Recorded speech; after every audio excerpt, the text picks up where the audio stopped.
चलिए गाइस, हम लोग स्टार्ट कर रहे हैं एनसीईआरटी 11th का chapter number 10 mechanical properties of fluids. Introduction में पढ़ रहा हूँ। मैकेनिकल प्रॉपर्टीज ऑफ फ्लूइड्स में हम बेसिकली एक इस चैप्टर के शायद दो पार्ट्स कहे जा सकते हैं। एक है फ्लूइड स्टैटिक्स और एक है फ्लूइड डायनामिक्स। तो पहले तो आप हेडिंग यही दे दीजिए, mechanical properties of fluids. Mechanical properties of fluids, FLUIDS। और उसमें फिर आप एक हेडिंग दे दीजिए फ्लूइड स्टैटिक्स।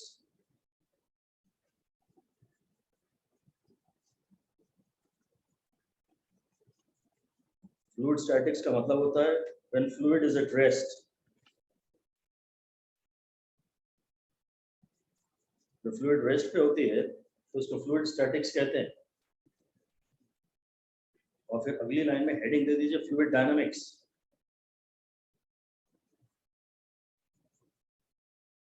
फ्लूइड डायनामिक्स का मतलब यह है when fluid is in motion. जब लिक्विड बह रही हो तो उससे रिलेटेड डिस्कशन को हम लोग पढ़ेंगे फ्लूइड डायनामिक्स के नाम से। जब फ्लूइड रुकी हुई हो तो उससे रिलेटेड डिस्कशंस को हम लोग पढ़ेंगे फ्लूइड स्टैटिक्स के नाम पर। चलिए देखते हैं एनसीईआरटी के आर्टिकल नंबर 10.1 में, यानी कि इंट्रोडक्शन में कुछ काम की बात की जा रही है कि नहीं। कहता है in this chapter we shall study some common physical properties of liquids and gases. पहली बात तो ये लिख दीजिए, liquids and gases can flow. Liquids and gases can flow and therefore are called fluids. सिर्फ liquids और gases को मिला के fluids कहा जाता है। liquid भी fluid है और gas भी fluid है, FLUID fluid।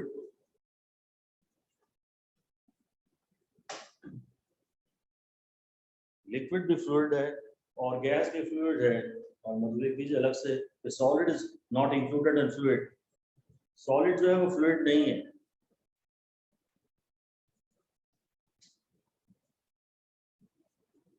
लिक्विड और गैस फ्लो हो सकती है, इसलिए उन दोनों को मिला के फ्लूइड कहा जाता है।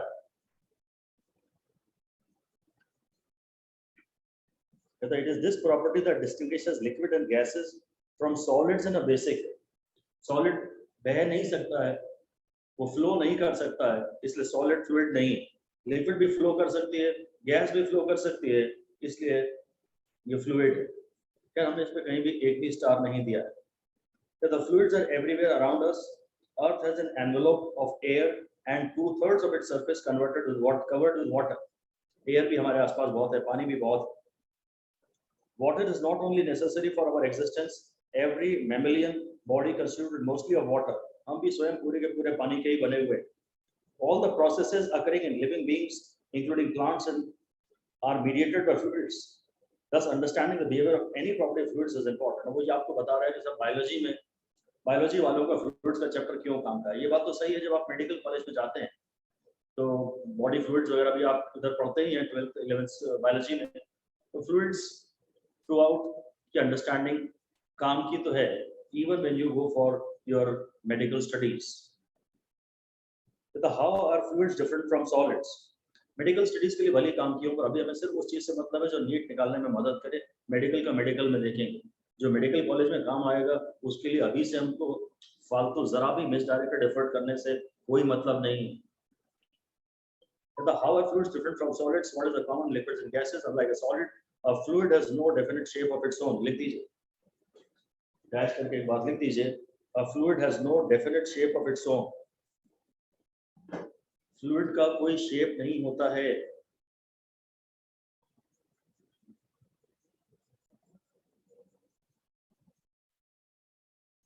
They acquire the shape of the container. जिस कंटेनर में आप डाल देते हैं उनका जो शेप होता है वही फ्लूइड का शेप हो जाता है।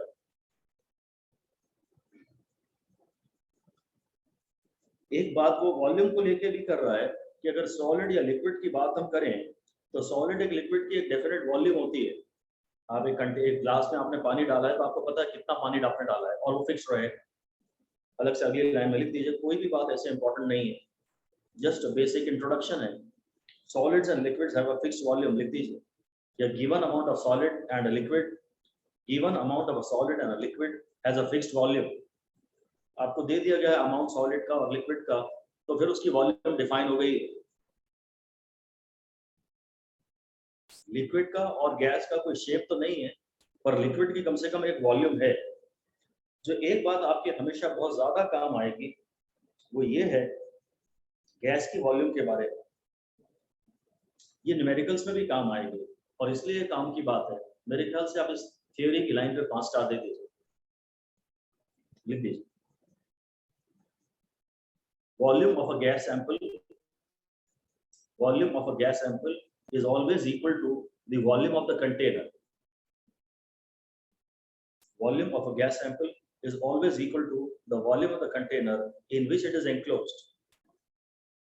Volume of the gas sample is always equal to the volume of the container in which it is enclosed. ये एक लाइन आपके हमेशा न्यूमेरिकल में काम आएगी। वॉल्यूम, गैस की कोई वॉल्यूम डिफाइंड नहीं, मतलब गैस का ना तो शेप डिफाइंड है और ना उसकी वॉल्यूम फिक्स्ड है, ऐसा लिख दीजिए अगली लाइन में। Thus, a gas has no definite shape and no definite volume. A gas sample has no definite shape and no definite volume. All these depend upon the container. Container बदल दोगे तो gas के sample का shape भी बदल जाएगा और उसकी वॉल्यूम भी बदल जाएगी। फिर लिख दीजिए liquid has no definite shape. Liquid में शेप तो फिक्स नहीं है, but its volume is fixed. इनमें से कोई भी बात दोबारा पढ़ने लायक नहीं है, सिवाय एक 5 स्टार वाली लाइन के। कोई भी बात दोबारा पढ़ने, एक बार भी पढ़ने लायक नहीं है, ना तो मेरे नोट से और ना एनसीईआरटी से। We have learned in the previous chapter that the volume of solids can be changed by stress. Solid को अगर हम stress लगाएंगे तो उसकी volume change हो जाएगी। The volume of solid, liquid or gas depends on the stress or the pressure acting on it. When we talk about the fixed volume of solid or liquid, we mean its volume under atmospheric pressure. अगर मैं liquid की बात करूं या even gas की भी बात करूं, तो आप कह रहे हैं कि मान लीजिए 22.4 लीटर गैस के सैंपल की वॉल्यूम है, तो वो डिपेंड करता है किस प्रेशर पे आप बात कर रहे हैं। प्रेशर चेंज कर देंगे तो वॉल्यूम चेंज हो जाएगी। इवन सॉलिड्स और लिक्विड्स में थोड़ा ही सही, पर प्रेशर चेंज कर देंगे तो वॉल्यूम चेंज होगी। तो जब भी उन्होंने कुछ स्पेसिफाई नहीं किया जाता, बोल देते हैं कि इसकी वॉल्यूम 100 cc है, तो इसका मतलब एट एटमॉस्फेरिक प्रेशर। एक बात बस ऐसी ब्रैकेट में लिख दीजिए या एक स्टार दे सकते हैं कि when nothing is defined,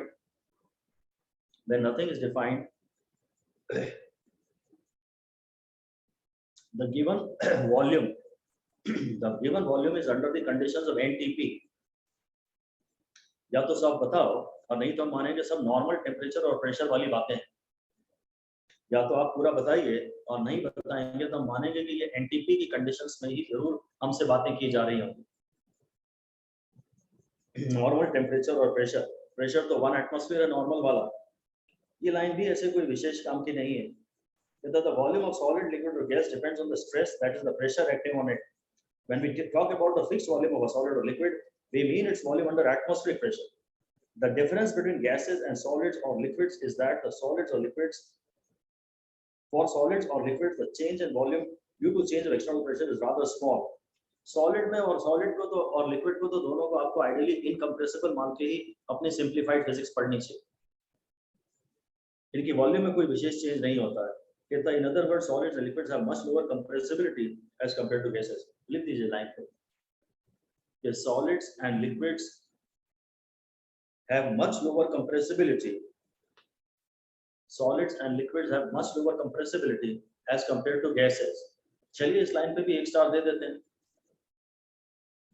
Solids or liquids have much lower compressibility as compared to gases. Gases को हम खूब ज्यादा compress कर सकते हैं। और लिख दीजिए for ideal solids and ideal liquids compressibility is 0. Ideal liquids और ideal solids के लिए compressibility 0 है, क्योंकि आप उन पे कितना भी प्रेशर लगा लें, आप उनकी वॉल्यूम चेंज नहीं कर सकते हैं, आप उनके मॉलिक्यूल्स को और पास नहीं ला सकते। The shear stress can change the shape of a solid, keeping the volume fixed.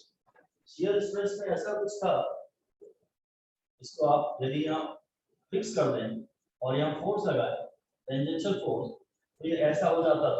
तो इसमें शेप तो चेंज हो गया पर इसकी वॉल्यूम चेंज नहीं हुई है। ऐसे ही डैश करके और लिख दीजिए। By application of shear stress, the shape of a solid changes.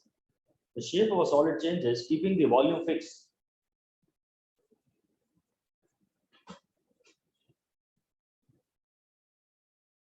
Shape of a solid changes, volume fixed है. Shear stress के लगने से शेप तो चेंज हो गया, इसका चेहरा तो बिगड़ गया, रिलेटिव डिस्प्लेसमेंट हो गया इसकी कुछ लेयर्स में. तो शेप तो बिगड़ गया पर वॉल्यूम चेंज नहीं हुई. इस पे भी एक स्टार दे दीजिए. फिर कह रहा था की property of fluids is that they offer very little resistance to shear stress. Solid में तो अगर आप स्ट्रेस लगाएंगे तो अंदर फोर्सेस पैदा हो.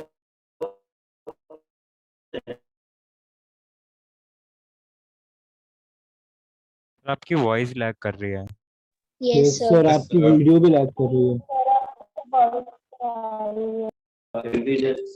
सर आपकी वीडियो फ्रीज हो गई. Yes sir. वॉइस भी नहीं आ रही. सर अब ठीक हो गया, अब ठीक हो गया.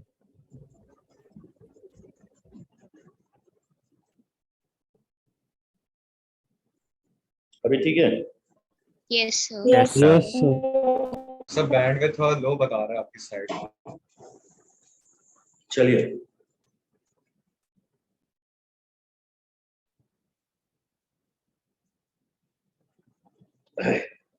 The key property of fluids is that they offer very little resistance to shear stress. ये एक लाइन लिख दीजिए. Liquids and gases हम तो very little की जगह no कर देंगे.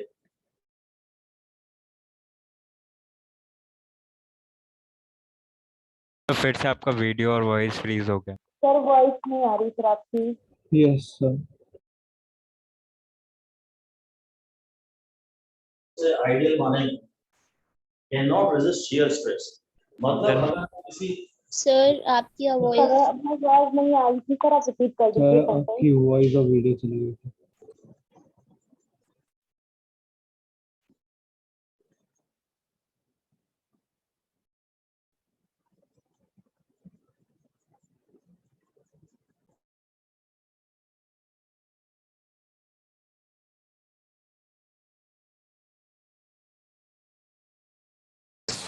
Yes sir. लिक्विड्स पे अगर आप टेंजेंशियल डायरेक्शन में फोर्स लगाएंगे ना तो यहाँ लिक्विड फ्लो हो जाएगी, तो वो रेजिस्ट नहीं कर सकता shear stress को. ऐसा लिख दीजिए. If a tangential force is applied to a liquid layer, if a tangential force is applied to a liquid layer, it will start flowing freely. It will start flowing freely in that direction. It will start flowing freely in that direction. Solid पे अगर आप force लगाएंगे, solid पे अगर आप force लगाएंगे तो solid इस वजह से immediately readily चल नहीं देगा. आप यहाँ पकड़ के रखे हैं तो भी यहाँ बहुत मुश्किल से बहुत ताकत लगाने से थोड़ा सा ट्विस्ट पैदा करेंगे, आप थोड़ा सा रिलेटिव मूवमेंट पैदा कर पाएंगे. और लिक्विड में तो हम मान के चल रहे हैं कि लिक्विड पे अगर हमने यहाँ फोर्स लगा लिया, तालाब पे हम बैठे हैं और तालाब की सरफेस पे कोई ऑब्जेक्ट रखा है और उसको हम पकड़कर खींच रहे हैं, तो पूरी की पूरा हम तो ये मानेंगे कि टॉप लिक्विड की लेयर है ना, वो भी आसानी से खींचे चली जा रही है. और यही हाल गैसेस का भी है. They can not oppose application of shear stress. Tangential direction में अगर आप फोर्स लगाएंगे तो उस लेयर में मोशन तुरंत पैदा हो जाए. आइडियल फ्लूइड्स की तो यही condition. The key property of fluids is that they offer very little resistance to shear stress. NCERT कह रही है very little resistance, पर हम लोग पढ़ते हैं simplified physics. NCERT की कोशिश रहती है कि वो आपको एक्चुअल जानकारी दे, पर वो एक्चुअल जानकारी न्यूमेरिकल में कहीं कहीं मतलब आपके कॉन्फिडेंस को कम कर देगी. तो जहां भी वो वेरी लिटिल बोल रहा है, नेग्लिजिबल बोल रहा है, आप उसे कॉन्फिडेंटली जीरो बोलिए. हमने तो शेयर टेंजेंशियल डायरेक्शन में फोर्स लगाया अगर लिक्विड की टॉप मोस्ट लेयर पे तालाब में, तो ये लेयर चली देगी बड़ी आसानी से एकदम फ्रीली. कहता है their shape changes by application of very small shear stress. थोड़ा सा भी स्ट्रेस लगाएंगे तो पूरा शेप चेंज हो ही जाएगा. The shearing stress of fluids is about million times smaller than that of solids. आप तो ये लिख दीजिए कि shearing stress of liquids and gases shearing stress of liquids and gases is zero. या ideal liquids and ideal gases is zero, ऐसा कर देते. Shearing stress of ideal liquids and ideal gases is zero. Stress actually तो मतलब उसमें ultimately तो हमें restoring force per unit area चाहिए, और आपने अगर डिफॉर्मिंग फोर्स लगाया तो अंदर रिस्टोरिंग फोर्सेस तो डेवलप हो ही नहीं पा रहे हैं. डिफॉर्मिंग फोर्स तो आप लगा रहे हैं और अंदर रिस्टोरिंग फोर्सेस पैदा हो ही नहीं पा रहे हैं, क्योंकि जो फोर्स आप लगा रहे हैं उसकी वजह से जो होना चाहिए वो हो रहा है, उसे अपोज करने वाला कोई है ही नहीं. तो कोई भी विशेष काम की बात यहाँ हमने नहीं पढ़ी. शेयर स्ट्रेस लिक्विड्स का और गैसेस का आइडियली जीरो होता है. चलिए इसको भी 1 स्टार दे दीजिए. ये बातें ज्यादा एप्लीकेशन ओरिएंटेड नहीं, इनकी कहीं ज्यादा किसी न्यूमेरिकल में एप्लीकेशन होती नहीं है. इस पूरी थ्योरी में आप ज्यादा इंटरेस्ट न लें और ना तो परेशान होगी, अजीब अजीब सी बातें हो रही हैं. जब सारा चैप्टर पढ़ लेंगे, जब इसके थोड़े बहुत सवाल कर लेंगे, तब आपको समझ में आ जाएगा कि ये पढ़ना भी था एक बार भी कि नहीं पढ़ना था. चलिए फाइनली हम थोड़ी काम की बात शायद डिफाइन कर रहे हैं. प्रेशर को आप मैथमेटिकली डिफाइन करने वाले हैं. Article number 10.2 pressure. The sharp needle when pressed against our skin pierces it. एक needle लेंगे और स्किन में डाल देंगे ब्लड टेस्ट वगैरह के लिए, तो अंदर pierce करके घुसी जाएगी स्किन के अंदर. Our skin however remains intact when a blunt object with a wider contact area, say the back of a spoon, is pressed against it with the same force. उतना ही फोर्स आप यहाँ लगा दीजिए तो अंदर दर्द तो होगा, पर स्किन में pierce नहीं हो रहा. फोर्स तो हालांकि सेम है. If an elephant were to step on a man's chest, the ribs would crack. हाथी का अंडा पैर रख के खड़ा हो जाए तो बस चकनाचूर हो जाएगी आपकी कहानी. A circus performer across whose chest a large, light but strong wooden plank is placed first is saved from the accident. उसके ऊपर एक प्लैंक रख देते हैं हल्का सा, और फिर हाथी अगर उसके ऊपर खड़ा होता है तो उस आदमी का कुछ नहीं होता. Such everyday experiences convince us that both the force and its coverage area are important. Force के साथ साथ ये भी बात इंपॉर्टेंट है कि वो फोर्स कितने एरिया पे लगाया जा रहा है. Smaller the area on which the force acts, greater is the impact. थोड़े से एरिया पे अगर आप उतना ही फोर्स लगाएंगे तो उसका असर ज्यादा होगा. This impact is known as pressure. तो यहाँ तो टोटली नॉनसेंस, कोई भी ऐसी काम की बात हमारे लिए नहीं हुई. हमें इंटरेस्ट तो थियरी में बिल्कुल कभी लेना ही नहीं. एक भी बात ऐसी नहीं है जिसको मैं अंडरलाइन भी करा सकूं. कहता है when an object is submerged in a fluid at rest, the fluid exerts a force on its surface. This force is always normal to the object surface. This is so because if there were a component of the force parallel to the surface,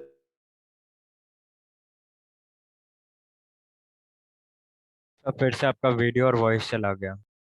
Yes, sir.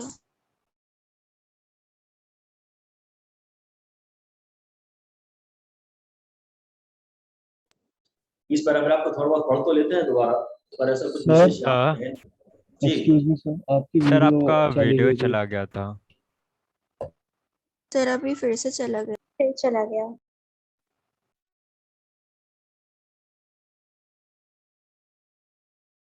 Yes, sir.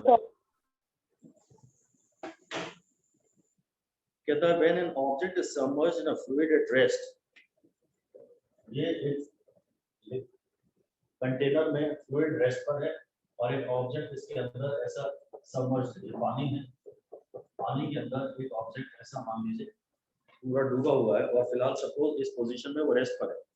When an object is submerged in a fluid at rest, the fluid exerts a force on its surface.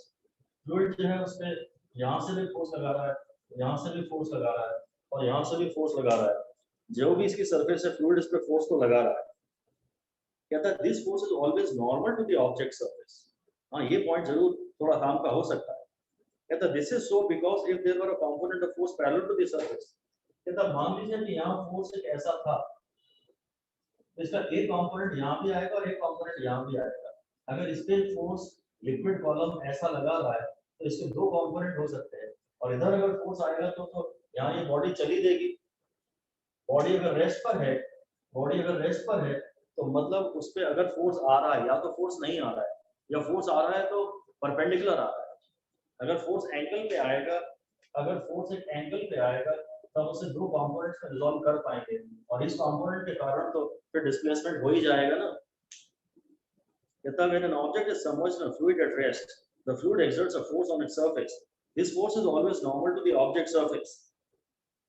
This is so because if there were a component of the force parallel to the surface, the object will also exert a force on the fluid parallel to it as a consequence of Newton's third law. This force will cause the fluid to flow parallel to the surface. आप तो केवल इतनी ज्यादा detail में मत जाइए, वो तो ये कह रहा है कि अगर फ्लूइड ने फोर्स बॉडी पे लगाया, अगर फ्लूइड ने फोर्स बॉडी पे इधर लगाया, तो बॉडी भी फ्लूइड पे फोर्स इधर लगाएगी और इस फोर्स के कारण फ्लूइड चलेगी, पर फ्लूइड चल तो है नहीं रही, तो इसका फ्लूइड तो रेस्ट पर है, इसका मतलब फ्लूइड पे इधर कोई फोर्स नहीं लगा रहा है। उसने जो काम है आपको फिर से बता रहा हूँ, हालांकि ये सिर्फ समझने की आवश्यकता नहीं है, इसका फाइनल कंक्लूजन हम याद रख लेंगे। वो कह रहा है जितने भी फोर्सेस इस बॉडी पे ये फ्लूइड लगा रही है, वो हर जगह everywhere this force is normal, this force is perpendicular to the body at that point. अगर ये परपेंडिकुलर नहीं होता, अगर ये फोर्स इंक्लाइंड होता, तो फ्लूइड बॉडी पे ऐसा फोर्स लगाती, और फ्लूइड बॉडी पे फोर्स ऐसा लगाती, तो बॉडी भी फ्लूइड पे ऐसा फोर्स लगाती, और फिर इस फोर्स के कारण फ्लूइड चल देता, पर फ्लूइड तो चलने के लिए फ्री है ही, चल ही नहीं रहा है, तो हमें पता है रेस्ट पर है, इसका मतलब ऐसा कोई फोर्स है नहीं। तो आप तो अगली लाइन में 2 स्टार 3 स्टार लगा के लाइन लिख दीजिए, बस हमें इससे रिलेटेड कोई डिस्कशन दोबारा नहीं पढ़ना है, किसी भी काम का नहीं है, बस आप एक पॉइंट लिख दीजिए, लिखिए if a fluid is at rest, if a fluid column is at rest and a body is submerged in the fluid column,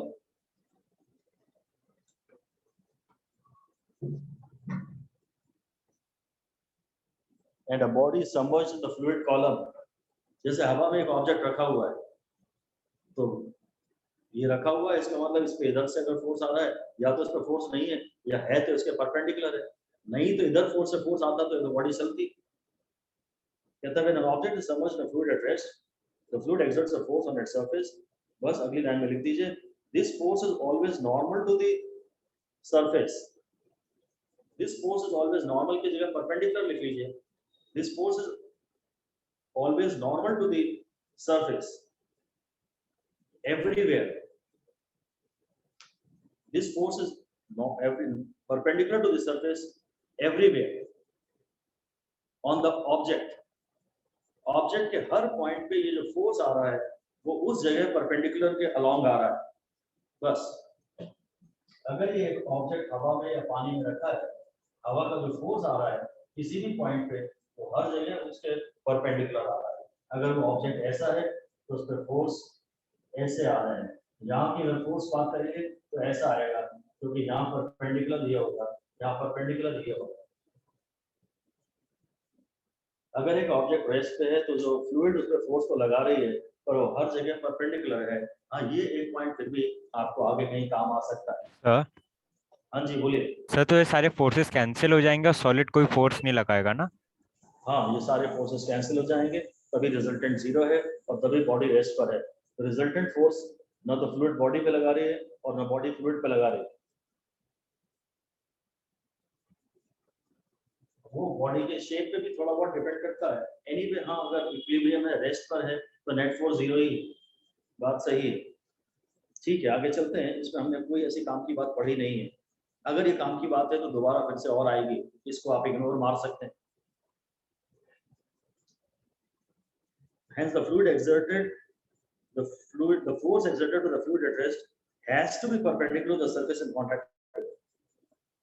फिर से एक लाइन लिख दीजिए, force exerted by a fluid at rest, force exerted by a fluid at rest is always perpendicular to the surface in contact with it, is always perpendicular to the surface in contact with it। इस line पे भी 2 star दे दीजिए। है तो किसी भी काम की नहीं, तो थोड़ा अटेंशन, चलिए हमारा ड्रॉ हो रहा है बस, इससे स्टार नहीं लगवाएंगे तो आपको लगेगा कि कुछ छूट गया, केवल आपके सेटिस्फेक्शन के लिए स्टार दे रहे हैं। अगर ये बातें काम की हैं तो थोड़ा और बार बार आपके सामने खुद झक मार के 10 बार आएंगे, तो don't bother much, don't try to remember them, just लिख लिया, स्टार लगा दिए, बढ़िया, आगे चलिए, ध्यान देने की कोई आवश्यकता नहीं। कहता है ये आगे 10.1 ए में भी उसने समझाया है, कहता normal force exerted to the fluid at a point may be measured एक पर्टिकुलर पॉइंट पे फ्लूइड जो फोर्स लगा रही है हम उसे नाप सकते हैं। कहता है idealised form of one such pressure measuring device is known in figure shown in figure 10.1b. It consists of an vacuated chamber with a spring that is calibrated to measure the force acting on the piston. Pressure measuring device के बारे में कोई जानकारी दे रहा है। This device is placed in a point inside the fluid. The inward force exerted by the fluid on the piston is balanced by the outward force, spring force, and is thereby measured. ये हम इसमें कोई खास discussion नहीं कर रहे हैं। ये कह रहा है आप एक लिक्विड कॉलम में ऐसा सिलेंडर डाल दीजिए और इसके अंदर ये स्प्रिंग लगा दीजिए और बस स्प्रिंग पे इधर से जो फ्लूइड है इसके ऊपर फोर्स लगा रही है, तो F इक्वल टू kx के फॉर्मूले से आप इसमें x नाप लीजिएगा और अंदर ये यहाँ पर इस स्प्रिंग पे तो इधर से फोर्स आ पा रहा है, इधर से तो फोर्स आ नहीं पा रहा, बीकर पे इस कंटेनर पे आ रहा है पर स्प्रिंग पे तो केवल फोर्स ऊपर से ही आ रहा है। ये टोटल कचरा है, इसे एक बार भी ध्यान ना रखें। ये जो प्रेशर मेजरिंग डिवाइस की इसने बात की है, फिगर 10.1 की बात की है, प्लीज इसे इग्नोर कर दें। कहता है inward force exerted by the fluid on the piston is balanced with outward spring force and is thereby measured. अपन तो केवल यहाँ कंप्रेशन नाप लेंगे स्प्रिंग में और फिर F इक्वल टू kx से कैलकुलेशन कर लेंगे। इसके पढ़ने का एक ही फायदा है कि आपका formula F equal to kx revise तो हुआ। इधर वैक्यूम भरा हुआ है तो यहाँ पर तो ये फ्लूइड जो है प्रेशर लगा नहीं पा रही, स्प्रिंग पर फोर्स केवल ऊपर से आ रहा है, यहाँ वैक्यूम है, स्प्रिंग पर फोर्स केवल ऊपर से आ रहा है।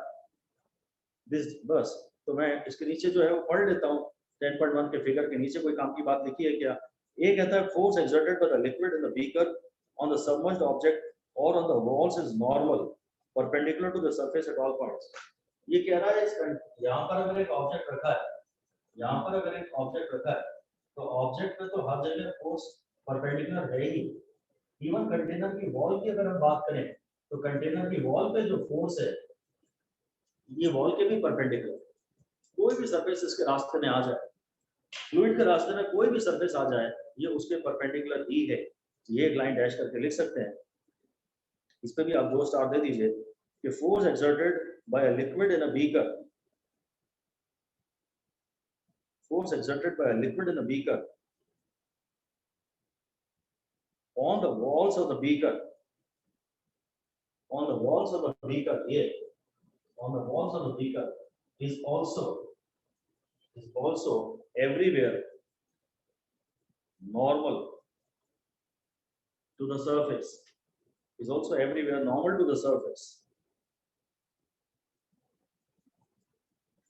बस एक लिक्विड कॉलम रेस्ट पर है, उसके अंदर एक ऑब्जेक्ट सबमर्ज्ड है, तो लिक्विड का जो फोर्स लगेगा वो उस सॉलिड के हर पॉइंट पे and also at every point on the wall of the container the force exerted by the liquid column is perpendicular to the surface at that point. ये लाइन थोड़ी थोड़ी बार-बार हमारे सामने आ रही है, शायद हम इस पे कभी 5 स्टार दे दें। अभी तो एक दो स्टार दे रहे हैं, मतलब ऐसे ही बस आगे बढ़ने के मूड में है। बाकी उसने फिगर बी में एक idealised device for measuring pressure बताई, मैं तो इसे इंपॉर्टेंट नहीं मानता, आप ये लिख कर लीजिए। चलिए प्रेशर मेजरिंग डिवाइस, ये इसका काम की तो बिल्कुल भी नहीं है, पर किसी भी न्यूमेरिकल में नॉर्मल कॉन्सेप्ट सवाल रहेगा, पर वो नाम ऐसा दे देंगे, सब ऐसा डरावना नाम दे देंगे प्रेशर मेजरिंग डिवाइस का, ऐसा कुछ नाम दे देंगे बस। तो F is equal to kx में x is experimentally measured, F is applied, F is applied, x is measured experimentally.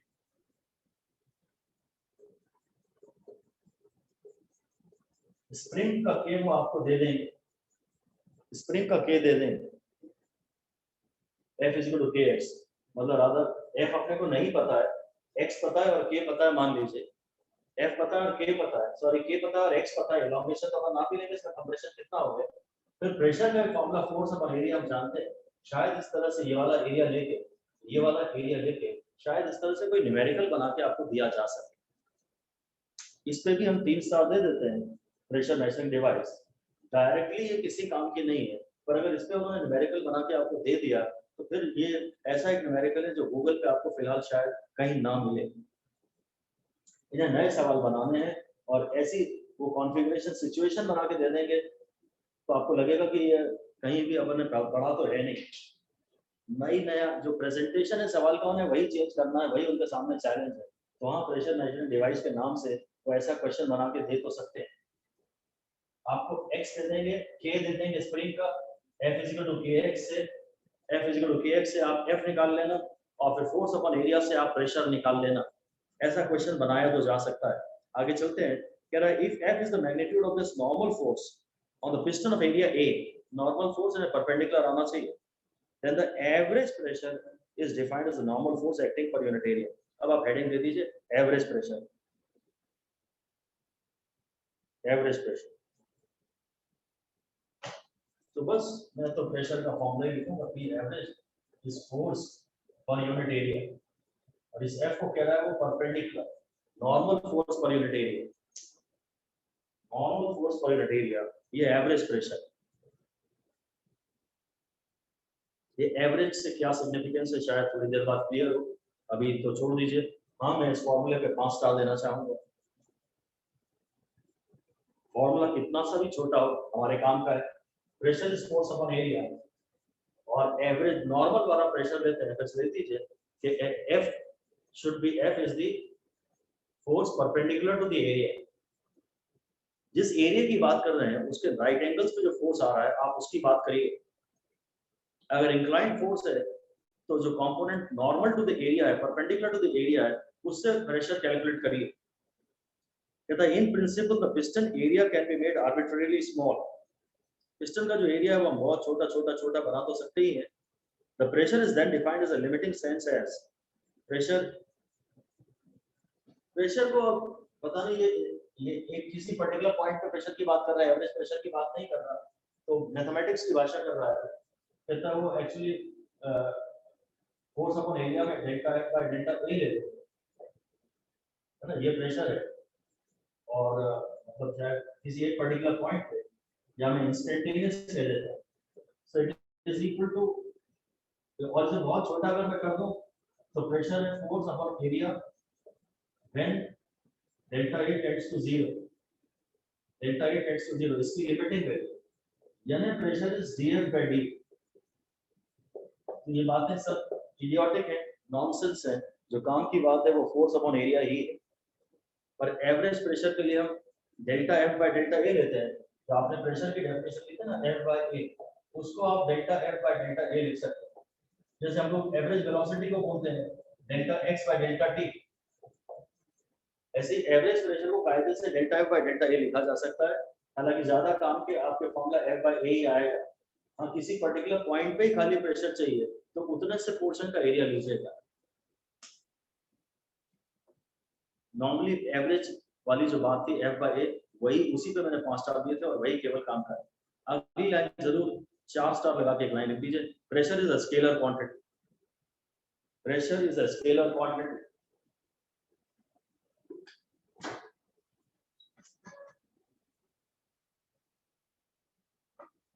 ये एक बात जरा इंटरेस्टिंग है और इंपॉर्टेंट भी है, इसको लिख दीजिए इंपॉर्टेंट।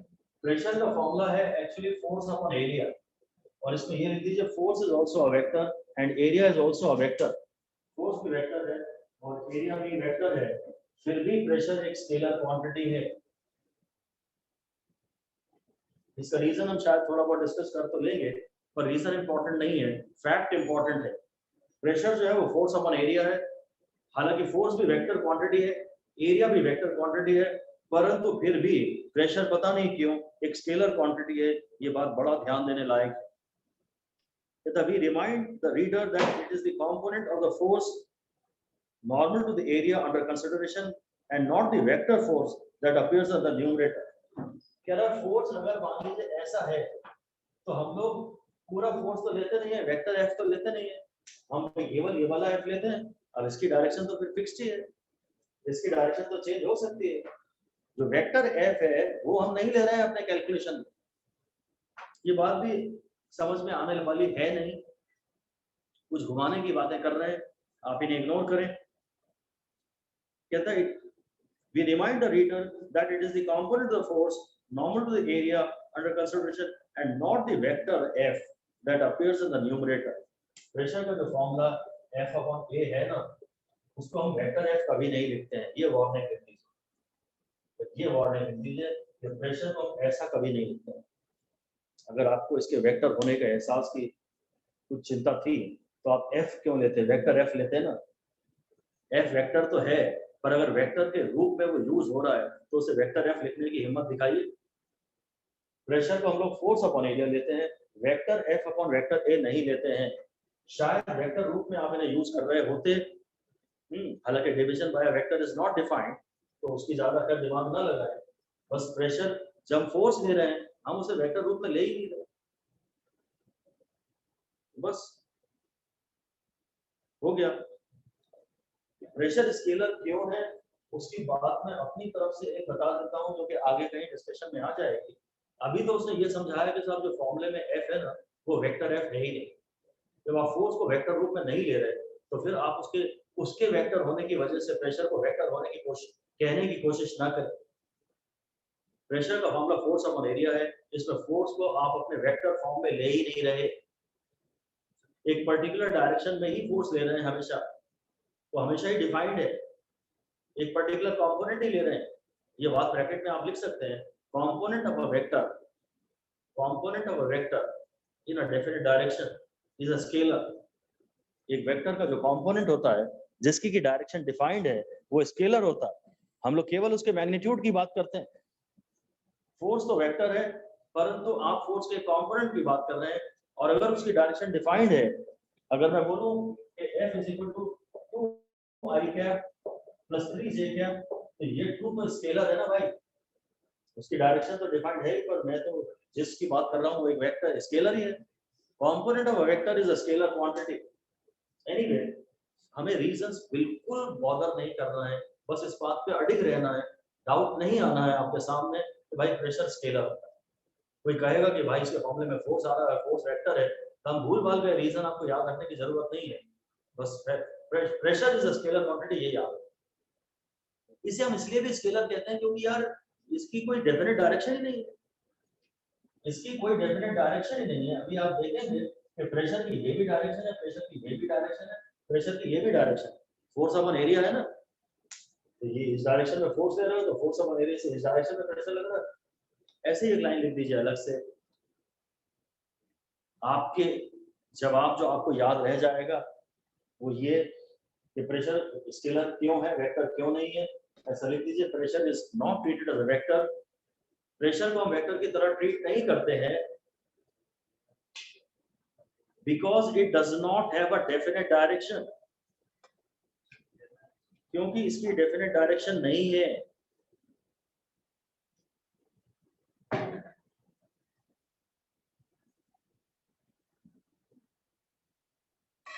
और जो वेक्टर क्वांटिटी होती है उसकी तो डेफिनेट डायरेक्शन होनी चाहिए ना। अगर मैथमेटिकल जवाब आपको देना है तो आपको ये कहना है कि प्रेशर का फॉर्मूला जो फोर्स अपॉन एरिया है उसमें जो फोर्स है वो फोर्स वेक्टर नहीं है, वो फोर्स का वेक्टर नहीं है, वो फोर्स का एक पर्टिकुलर कंपोनेंट है। बस reasons can absolutely utterly useless है, भूल जाइए, उनके लिए बॉदर ही मत करिए एक बार भी। थियोरी में जितना कम इंटरेस्ट लेंगे, चाहे वो थियोरी के क्वेश्चंस हो, चाहे वो डायरेक्ट थियोरी का कंटेंट हो, थियोरी में आप जितना कम इंटरेस्ट लेंगे उतना फिजिक्स में आपका स्कोर बढ़ेगा।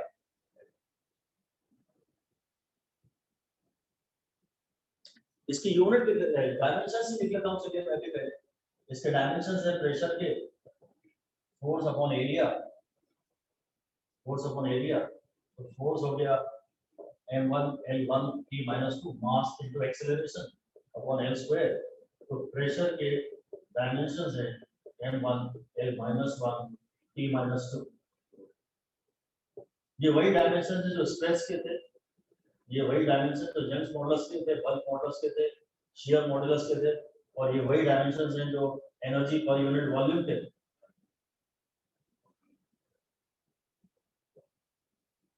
एनर्जी डेंसिटी जो प्रेशर के डायमेंशंस हैं वही स्ट्रेस के हैं, वही किसी भी मॉडुलस के हैं, और वही एनर्जी पर यूनिट वॉल्यूम अर्थात एनर्जी डेंसिटी के भी हैं। हाँ, ये सारी बातें काम की होती है कि dimensions of pressure are same as those of, ये जरूर एक 5 स्टार वाला स्टेटमेंट है कि dimensions of pressure are same as those of. इन पे क्वेश्चन पेपर में बनते हैं। फिर लिख दीजिए SI unit, pressure force upon area है, प्रेशर है फोर्स अपॉन एरिया, फोर्स की एसआई यूनिट न्यूटन और एरिया की एसआई यूनिट मीटर स्क्वायर। तो न्यूटन पर मीटर स्क्वायर प्रेशर की एसआई यूनिट है और इसी का नाम पास्कल कहा जाता है। इसे P कैपिटल और A स्मॉल से लिखा जाता है। SI unit है न्यूटन पर metre square. It has been named as Pascal. The common unit of pressure is the atmospheric pressure. तो लिख दीजिए अलग से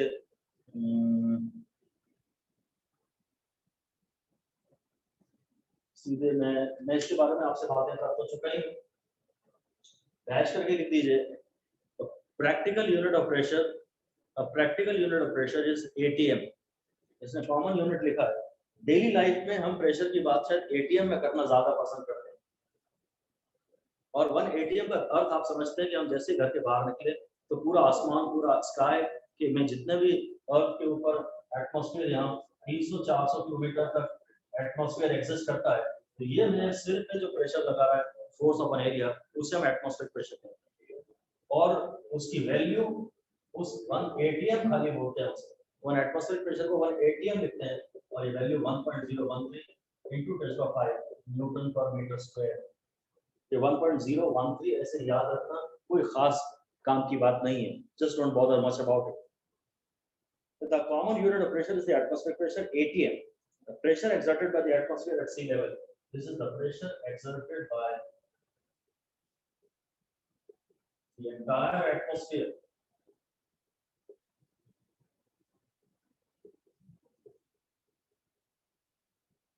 और हम लोग इसमें above the sea level की बात कर लेते हैं। Above the sea level. Entire atmosphere above the sea level at sea level या on sea, on sea. सी के यूनिट एरिया पे, समुद्र के यूनिट एरिया पे किसी ऊपर हाइट पे जाएंगे तो प्रेशर इससे थोड़ा सा डिफरेंट होगा, इसलिए हम सी लेवल की बात कर रहे हैं। थोड़ा और ऊपर हाइट पे जाएंगे तो प्रेशर डिफरेंट हो जाएगा।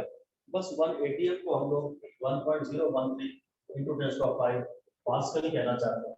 मैं याद दिला दूं कि 1 bar is 10 to the power 580। 1 bar जो है वो फिर ये इतना ये सब नहीं चलता।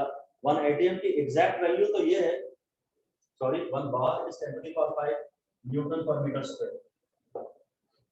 ये ऑलराइट। तो सी लेवल की ये बात कर रहा है क्योंकि हाइट के साथ प्रेशर वेरी करता है, इसलिए इसने एक हाइट डिफाइन कर दी। तो सी लेवल वगैरह बात भी हम दोबारा कभी सी लेवल की बात नहीं करेंगे, वो अज्यूम है। Another quantity which is indispensable in describing fluids is the density. For a fluid of mass m occupying a volume v, density का फॉर्मूला तो mass upon volume होता है। इसको दोबारा पढ़ाने की पता नहीं क्या आवश्यकता है। डेंसिटी का फॉर्मूला मास अपॉन वॉल्यूम है, ये क्यों पढ़ा रहा है पता नहीं। डायमेंशंस ऑफ डेंसिटी इसने अपने को दे दी m/l-3, उसकी SI यूनिट kg पर मीटर क्यूब है। It is positive scalar quantity. चलिए एक लाइन ये लिख दीजिए, density is a positive scalar quantity. जो स्केलर क्वांटिटीज होती हैं वो पॉजिटिव नेगेटिव दोनों हो सकती हैं, जैसे कि वर्क डन कभी पॉजिटिव भी हो सकता है, कभी नेगेटिव भी हो सकता है। वेक्टर भी पॉजिटिव नेगेटिव हो सकता है, स्केलर भी पॉजिटिव नेगेटिव हो सकता है। किसी के नेगेटिव होने का ये मतलब नहीं है कि vector quantity. Work done is a scalar quantity और वर्क डन ऑपोजिट डायरेक्शन में करें तो नेगेटिव होता ही है। It is a positive scalar quantity. फिर कहता है liquid is largely incompressible and its density is therefore nearly constant at all pressures. ऐसे ही वो कुछ कह रहा है कि डेंसिटी का फॉर्मूला मास अपॉन वॉल्यूम है, इससे तो डेंसिटी का जो सिंबल है उसे रो से पढ़ते हैं। और वो कह रहा है भाई आप अगर उस पर प्रेशर लगाएंगे तो उसकी वॉल्यूम में मान लीजिए चेंज नहीं होगा, करीब करीब मान लीजिए कि लिक्विड्स आर इनकम्प्रेसिबल, तो वॉल्यूम में चेंज नहीं होगा, तो लिक्विड की डेंसिटी कांस्टेंट बनी रहेगी। शायद ये स्टेटमेंट देना चाह रहा था। ये एक लाइन लिख दीजिए कि density of a liquid, fluid की नहीं देखिए, density of a liquid is constant at all pressures. ये कह रहा है नियरली कांस्टेंट। वो बात सही तो है एक्चुअली तो वो नियरली कांस्टेंट है, पर मैं नियरली वर्ड हमेशा ही छोड़ देना चाहता हूँ। लिक्विड्स को हम आइडियल लिक्विड्स की ही केवल बात कर रहे हैं, और आइडियल लिक्विड में तो आप कितना भी प्रेशर लगा लें, आप इंट्रामोलिकुलर सेपरेशन कम नहीं कर सकते। जब सेपरेशन ही कम नहीं कर सकते तो इंट्रामोलिकुलर वॉल्यूम कैसे कम करेंगे? मास भी नहीं चेंज हो रहा, वॉल्यूम भी नहीं चेंज हो रहा, तो डेंसिटी चेंज नहीं हो रही। A liquid is largely incompressible and its density is therefore nearly constant at all pressures. Gases, on the other hand, exhibit a large variation in density with pressure. ये बात जरा काम की है, एकदम बहुत ज्यादा इस समय तो काम की नहीं है, पर फिर भी जरा ध्यान एक बात लिखते हैं, एक बात डैश करके लिखते हैं कि a gas does not have a characteristic density of its own. एक गैस की कोई कैरेक्टरिस्टिक डेंसिटी नहीं होती है। हाँ, केमिस्ट्री के चैप्टर जब आप पढ़ते हैं तो आप शायद गैस की डेंसिटी पढ़ते होंगे, वहां कंडीशन डिफाइन कर देते हैं कि कितने प्रेशर पे और कितनी वॉल्यूम पर, कितने टेम्परेचर पे। मैं केवल आपसे ये कहना चाहता हूं कि हाइड्रोजन गैस मैंने इस कंटेनर में ली और मास सेम है, ये m है और ये m है, और ये v है और ये 2v है। या हाइड्रोजन गैस है, ये कंटेनर A है और ये कंटेनर B है, और इसमें भी हाइड्रोजन गैस है और इसमें भी हाइड्रोजन गैस है। तो पूछता हाइड्रोजन गैस की डेंसिटी, तो हाइड्रोजन गैस की डेंसिटी जैसी चीज का हमें ज्यादातर कोई आवश्यकता नहीं पड़ती फिजिक्स में। हम तो यहाँ जो मास एनक्लोज है, भाई गैस के लिए volume available, volume occupied by a gas is always equal to the volume of the entire container. तो उतने ही मास ने या पूरी वॉल्यूम को भी घेर ली, तो यहाँ गैस की जो भी डेंसिटी है उसकी आधी यहाँ डेंसिटी है, क्योंकि उतना ही मास डबल द वॉल्यूम घेर रहा है। हाइड्रोजन की अगर हम बात करें तो आपको उसकी कोई डेंसिटी ऐसी याद नहीं आनी चाहिए गैस की। Density of a gas basically depends upon the volume in which the gas is enclosed, यानी प्रेशर पे। ये एक लाइन लिख दीजिए, ऐसे ही कुछ लिख दीजिए कि when the same amount of gas is enclosed in a larger container, when the same amount of gas is enclosed in a larger container, then density of the same gas decreases. Larger container में है, same amount of gas है, तो density of the same gas decreases. Chemistry में आप एक density किसी gas की define करते तो होंगे नॉर्मल टेम्परेचर कुछ एनटीपी वाली कंडीशन पर फिजिक्स में हमको जिनकी आवश्यकता पड़ती है, जब कंटेनर का साइज बदल जाता है तो सेम गैस की डेंसिटी बदल जाती है। आपको ये थोड़ा बहुत कभी-कभी डाउट आ सकता है, यार गैस तो सेम है तो डेंसिटी सेम है। गैस की डेंसिटी सेम नहीं होती, लिक्विड की डेंसिटी फिक्स्ड है, सॉलिड की डेंसिटी फिक्स्ड है, पर गैस की डेंसिटी फिक्स्ड नहीं है।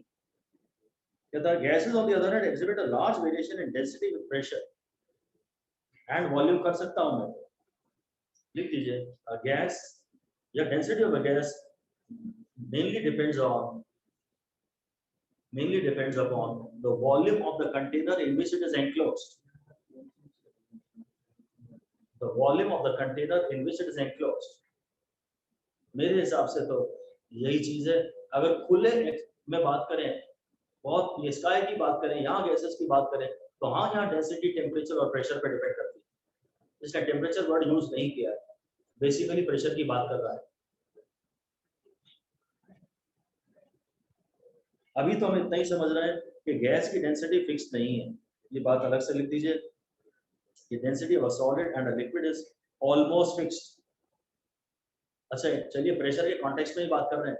Density of a solid and liquid is independent of pressure. बोल दीजिए सॉलिड की और लिक्विड की डेंसिटी प्रेशर पे डिपेंड नहीं करती, while density of a gas varies a lot with pressure. Container की वॉल्यूम चेंज हो जाएगी तो प्रेशर भी चेंज हो जाएगा। गैस की डेंसिटी प्रेशर के साथ चेंज हो जाती है। हम सेम गैस की बात कर रहे हैं, पर उस पर प्रेशर अगर डिफरेंट लगा रहे हैं तो प्रेशर ज्यादा लगा रहे हैं तो मॉलिक्यूल पास पास आ जाएंगे, अब वॉल्यूम वो लोग कम घेरेंगे। एक कंटेनर में वही गैस भरी है और आपने प्रेशर बढ़ाया तो डेंसिटी बढ़ गई, ऐसा एक डैश करके लिख दीजिए। हम लोग फिजिक्स में इसकी बात करते हैं, ऐसे कंटेनर की ज्यादा बात करते हैं। ये एक सिलेंडर है, ये उस पर ये पूरी चीज उस पर पिस्टन है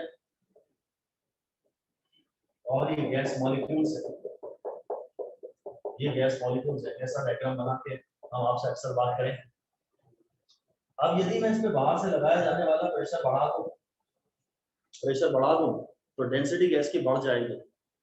वही गैस है, हाइड्रोजन ही कंटेनर में पहले थी, हाइड्रोजन ही कंटेनर में बाद में है, पर अगर आपने प्रेशर बढ़ाया तो मॉलिक्यूल्स पास पास आए, वॉल्यूम कम हुई, प्रेशर बढ़ाया, वॉल्यूम कम हुई, उतना ही वहां से कम वॉल्यूम घेर रहा है तो डेंसिटी बढ़ गई। ऐसा लिख दीजिए, gases as pressure increases density increases. Gases में प्रेशर के बढ़ने से डेंसिटी बढ़ जाती है। इस बात को भी मैं 5 स्टार देने लायक तो नहीं मानता, 3 स्टार दे दीजिए चलिए। ये फील जरूर आपको आगे पीछे काम आता रहेगा, ये फील थोड़ा बहुत काम आता रहेगा, बाकी मैथमेटिकल बातें और बेटर कहीं सामने आएंगी तब देखेंगे। अभी थोड़ा बहुत एक फील थोड़ा डेवलप हो रहा है, हमें चैप्टर का अंडरस्टैंडिंग डेवलप हो रही है। कहता है density of water at 4 degree centigrade is 1.0 into 10³ kg per meter cube। ये मैं 5 स्टार देना चाहूंगा। लिख दीजिए, density of water at 4 degree centigrade is exactly 1 ग्राम पर cc। 4 डिग्री सेंटीग्रेड पे पानी की density 1 into 10³ kg per meter cube। अब ये तो लिक्विड की बात कर रहा है, हालांकि गैस की बात तो नहीं कर रहा, और पानी की डेंसिटी 1 ग्राम पर cc इन 1000 kg per meter cube सिर्फ 4 डिग्री सेंटीग्रेड पे होती है। पानी का टेम्परेचर 4 से कम हो और या 4 से ज्यादा हो तो पानी की डेंसिटी चेंज हो जाती है। वो बातें और डिटेल में आपसे करेंगे। फिर वो रिलेटिव डेंसिटी की बात करने लगा। अच्छा, मतलब पानी की डेंसिटी अगर सीधे स्टूडेंट में 1 आ रही है ना, तो पानी की डेंसिटी को रेफरेंस लिया जा सकता है, इसे 1 ही कहना चाहिए था, इसने 1 kg पर metre cube.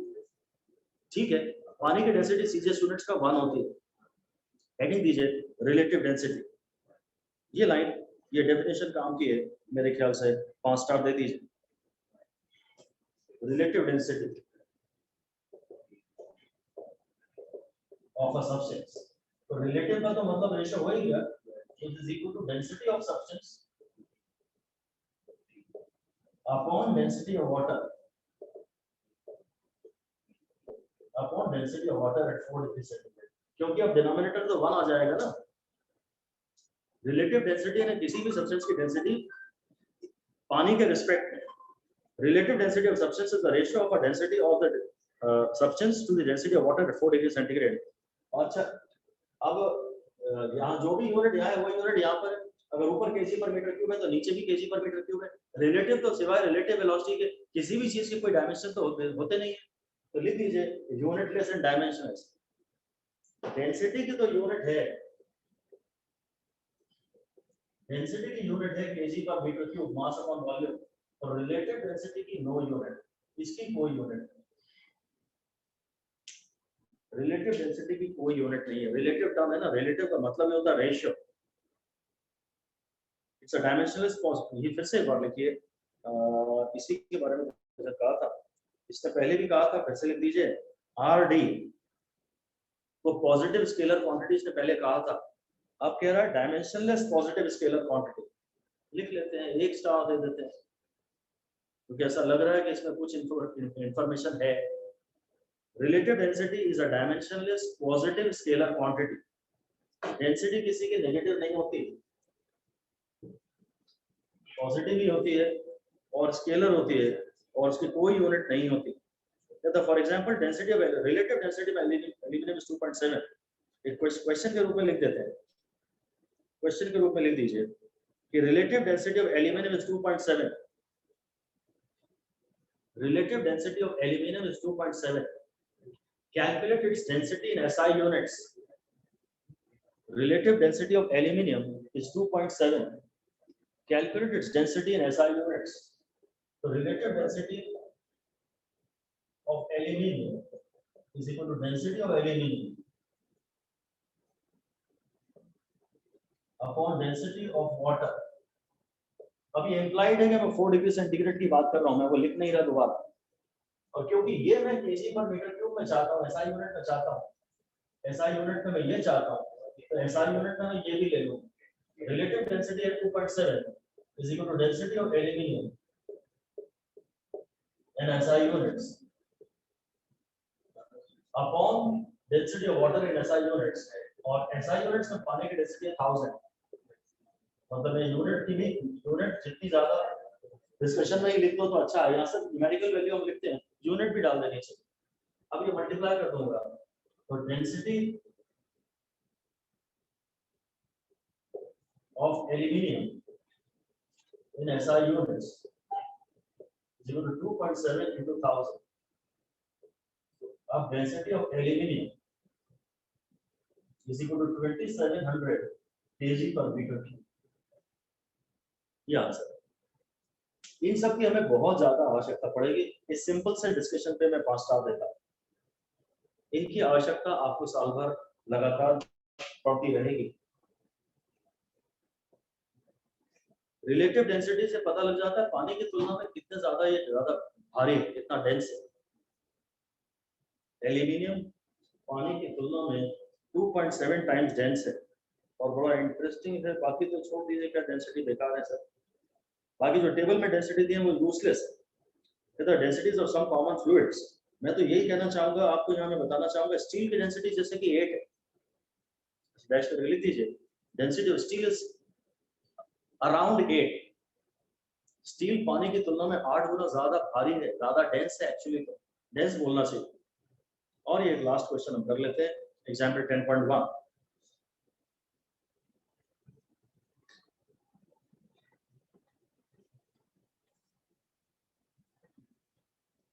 If the 2 thigh bones, femurs का एरिया इतना है, support the upper part of a human body of mass 40 kg, हमारा जो पेट तक का जो वेट है वो फीमर सपोर्ट कर रहा है। 2 thigh bones, each of cross sectional area 10 cm square, realistic data देता है और वजन खाली 40 kg लिया, ये जरूर रियलिस्टिक नहीं लिया मेरे लिए। Estimate the average pressure sustained by the femurs, तो प्रेशर तो फोर्स अपॉन एरिया है। फोर्स है 40 kg को न्यूटन में ले जाओ, फोर्स हमेशा न्यूटन में लेना चाहिए और एरिया दोनों फीमर का मिला के ले लें। प्रेशर जो है, या तो आप अगर आपको एक फीमर के बारे में सोचना है तो फिर फोर्स भी वो लो जो एक फीमर पे आ रहा है। इसका ये तरीका हो सकता है, pressure is total force on both the femurs upon total area of both the femurs। या तो ये कर, या आप ये कर लो कि force supported by one femur upon the area of one femur. जो टोटल फोर्स है ना 40 किलोग्राम का वेट, या तो आप उसमें से बोलो 20 एक फीमर पे लग रहा है, 20 दूसरे फीमर पे लग रहा है, या फिर एरिया दोनों का ले लो। एफ अगर 40 जी लेते हो, उसने एम दिया है, आपको एफ चाहिए तो एम जी चाहिए। 40 kg का फोर्स जो है वो 40 जी न्यूटन है। तो बस वही है, मैं यही कर लेता हूँ। मैं बोलता हूँ हर एक के हिस्से में आएगा 20 जी, ये फोर्स है, और एरिया है 10 सेंटीमीटर स्क्वायर, तो 10 × 10⁻⁴ मीटर स्क्वायर, तो 20 × 10 ये न्यूटन हो गया अपॉन 10⁻³ मीटर स्क्वायर। सो 2 0 ये हो गए और 3 ऊपर 5 आ गए, 2 × 10⁵ न्यूटन पर metre square. This is the pressure handled by one femur. 2 atmospheres के बराबर आ रहा है, करीब करीब 2 atm। यहाँ पर एक ही बात आपको ध्यान देनी है कि टोटल मेरा एक तो पहले मास केजी में दिया जाता है, पर अगर आपके फॉर्मूले में फोर्स आ रहा है तो आप उसे न्यूटन में रखिए। आपको एम दिया है, आप उसको mg बना के यूज कीजिएगा। ये बात लिख दीजिए, m इज द मास। असली पता लगता है यूनिट से, in kg, and force is equal to mg in newton. आपको अगर फोर्स चाहिए तो आप m मत लीजिए, mg लीजिए। जो जानकारी केजी में दी गई है वो मास है। जो जानकारी केजी में दे, इंफॉर्मेशन गिवन इन केजी, बड़ी 5 स्टार वाली बात कर रहा हूँ, इंफॉर्मेशन गिवन इन केजी और kgf, जिसे कि केजी वेट भी कभी कभी कहते हैं। इंफॉर्मेशन जो दी जाती है केजी में या kgf में या केजी वेट में, वो पूरी इंफॉर्मेशन मास होती है। ये 5 स्टार वाली जानकारी है इतनी सी। और बहुत कंफ्यूजन इसमें हमेशा बना रहता है। जो केजी में जानकारी दें या केजीएफ में जानकारी दें या केजी वेट में जानकारी दें, भले बोले कि फोर्स है 10 केजी वेट, पर वो फोर्स नहीं है, वो मास है। और अगर आपको उसके फॉर्मूले में फोर्स आ रहा है, तो आप उसको mg बनाइए। तेरा फोर्स है 10 केजी वेट, उसका ये मतलब नहीं कि उसने डायरेक्टली फोर्स की वैल्यू दे दी। वो कह रहा है 10 केजी का जो वेट होता है वो फोर्स है। ये असली खेल है। जो मुझे केजी में जानकारी दी गई थी, एक फीवर के हिस्से में 20 केजी का मास आ रहा है, तो मास आ रहा है 20 केजी का, तो फोर्स आ रहा है 20 जी न्यूटन का, और एरिया फिर में एक ही फीवर क्या लेगा। ये थोड़ी प्रॉब्लम है आपको। शायद बेटर यही है कि आप एक फीवर, आप फोर्स को आधा कर लें, ताकि एरिया भी एक फीवर कर लें, और एक के हिस्से में जितना फोर्स आ रहा है वह आप कैलकुलेशन के लिए लें। सॉल्यूशन पढ़ रहा हूं मैं। टोटल क्रॉस सेक्शनल एरिया इसका दोनों का मिला दिया, और force acting on them is 40 kg weight, g को 10 रहे। The force is acting vertically down and hence normally on the femurs. Force तो जो दिया है वो नॉर्मली ही आ रहा होगा, नहीं तो तुम कोई एंगल बताओ मुझे। एंगल नहीं बताया तो बस ये पूरा फोर्स ही लेना है मुझे, नहीं तो मैं उसका कंपोनेंट लेता नॉर्मल वाला। बस एवरेज फोर्स अपन एरिया आ गया, ये करीब 2 atm आ गया। ये फोर्स करीब 2 atm आ गया।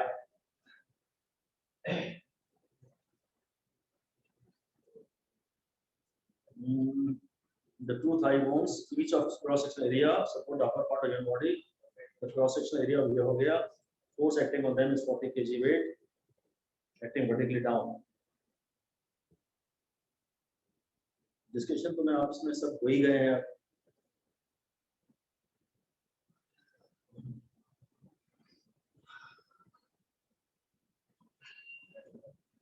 हाँ, मैं बस इतना ही जरा ध्यान से अलग से एक बार ध्यान दिलाना चाह रहा था आपका कि 1 सेंटीमीटर स्क्वायर का क्या करते हैं। ये मैं सोच रहा था एक बार जरा और क्लियर बता दूं आपको। तो 1 सेंटीमीटर के स्क्वायर को एक्चुअली ऐसा लिखता है। अब सेंटी की जगह आप 10 to the power -2 लिख सकते हैं। सेंटी की जगह ये लिख दिया, इसका स्क्वायर, ये 10 to the power -2 का स्क्वायर है, और ये मीटर का स्क्वायर है, इसलिए 10 to the power -4 metre square. x to the power n is equal to x to the power m into n। इसलिए ये जब 10 to the power -2 का मैंने पावर 2 किया तो इसको इससे मल्टीप्लाई कर दिया, तो ये हो गया 10 to the power -4।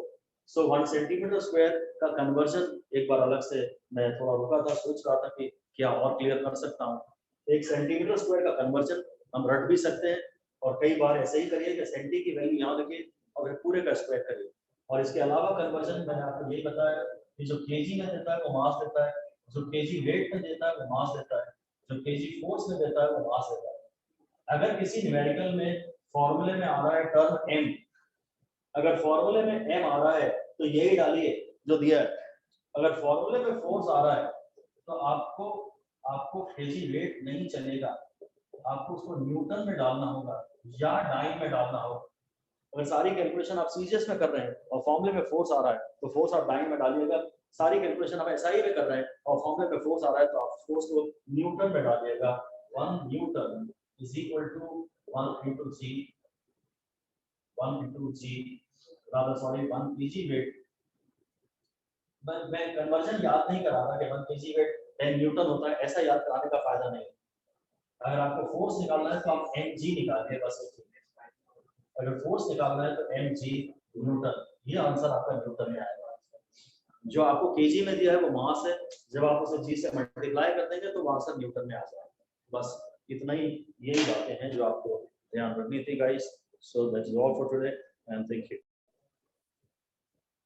देखिए जो 1 kgf है कायदे से तो वो फोर्स की यूनिट है, पर अगर वो कह रहा है कि एक फोर्स है 10 kgf, चलो फोर्स है 20 kgf, तो है तो ये फोर्स की यूनिट, और उसमें जो 20 kg है वो मास की वैल्यू।